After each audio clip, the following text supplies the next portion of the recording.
It is June of 2026, and if you're a New Yorker like myself, it's an excited time to be a sports fan because the New York Knicks are finally back in the finals. We're about to host the World Cup in about 10 days. So, yeah, I'm a huge soccer fan. I love basketball as well, too. So, with that being said, as much as I love these sports and I want to enjoy them, there is an unfortunate vice that the enemy has placed into our psyche. And gambling has always been a part of sports since the day of its inception. It literally existed since the Roman Empire. So it's not one of those things, but it came out of nowhere. But this vice has become much worse. Growing up, gambling wasn't really a huge thing in the US due to strict laws. I think the first time I was exposed to it was when the NFL launched their fantasy draft series. I can't speak to many other regions or sports, but being a soccer fan and being Latino, I know sports betting was huge, and it's a huge thing in South America. It's actually ridiculous because I remember watching the Ecuador versus Brazil World Cup qualifying match back in October with my best friend. We watched it on the Ecuadorian TV channel, and literally, I shit you not, 95% of the screen, you couldn't even see the match. It was just straight advertisements. And you guys know there's no pauses in between soccer, so it was just a revolving door of ads. And it's gotten much worse here in the US now that I'm an adult. I know it was getting ridiculous when I literally saw people predicting the outcome of the Iraq war. I was watching a NFR podcast. Shout out to those boys from Canada. They were literally just casually talking about an album release date, and I don't remember the artist off the top of my head, but they were predicting when the artist was going to drop given their release schedule. And they out of nowhere, Lou just says, "Oh, Kalshi has 54% odds that it's going to drop on Friday." And my jaw dropped because I was like, dude, there's no way that this has made it to music podcasts. The most mundane thing I've ever thought that could be betted on. It made its way to Kalshi. To put things into perspective, earlier this week I was speaking with my colleagues, and they made a joke about a specific employee that always calls out.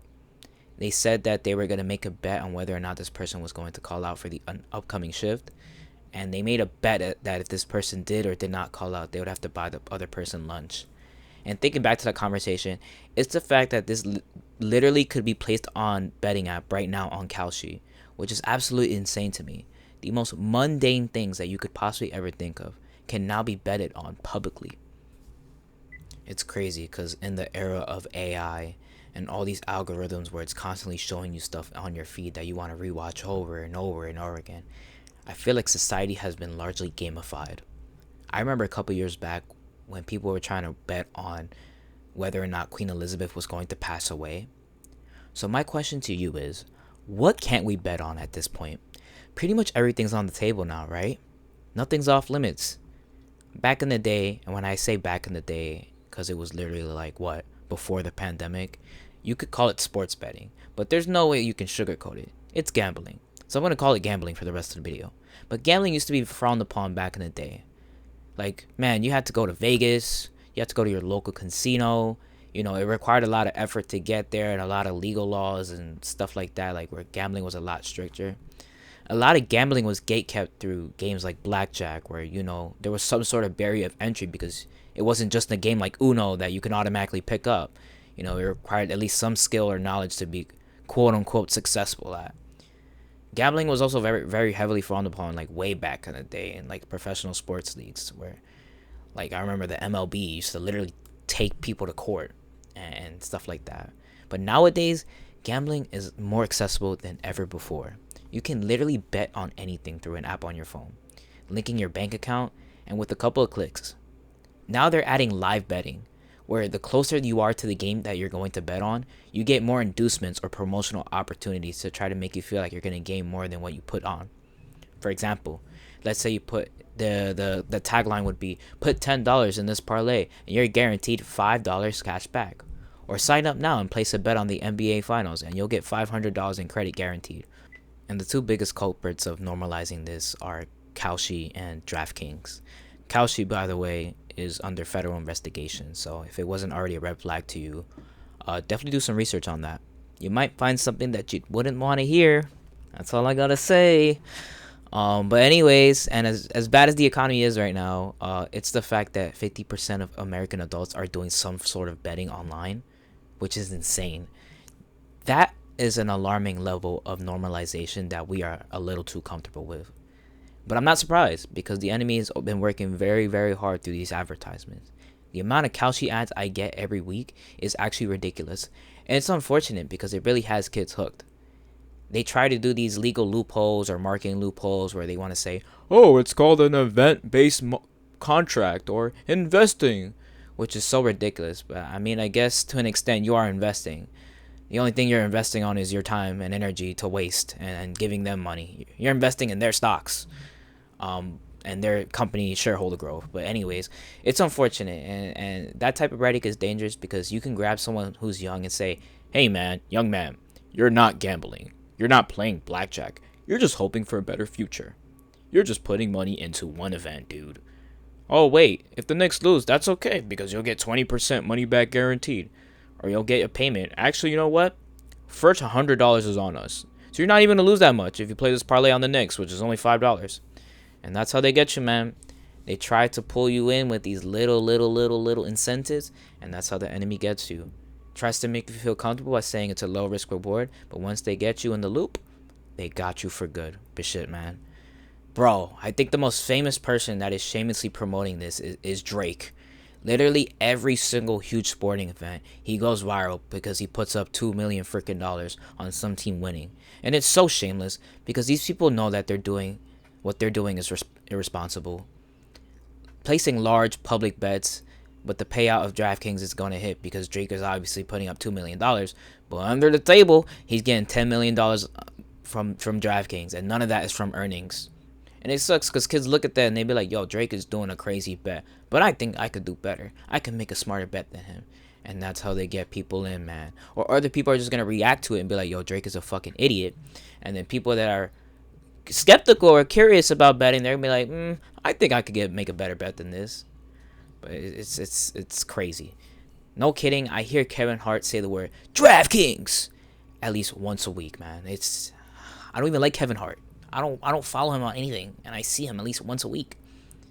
But anyways, I also don't want to ignore that a lot of the early foundation of sports betting and gambling in general started in video games like Madden and FIFA, where they incorporated mystery boxes for people to get higher rated players, and players could use real money to obtain said higher rated players. These games literally created their own meta economy, and a lot of people around 20 to 35, they grew up with this.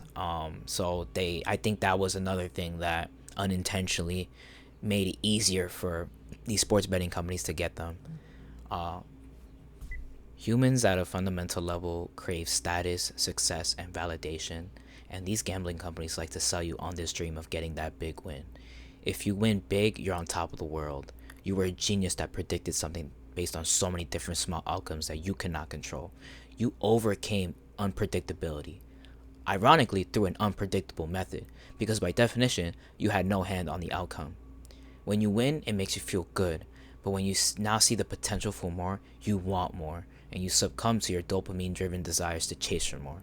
So if a company is aware of this psychology, what could they do with this information? Well, the obvious answer is to create a system. Ultimately, the more you're good at it, the industry literally kicks you out for it, or they add limits to how much you can bet. These companies go to such extremes to ban users that users have literally had to use other people's accounts or try to operate under anonymity.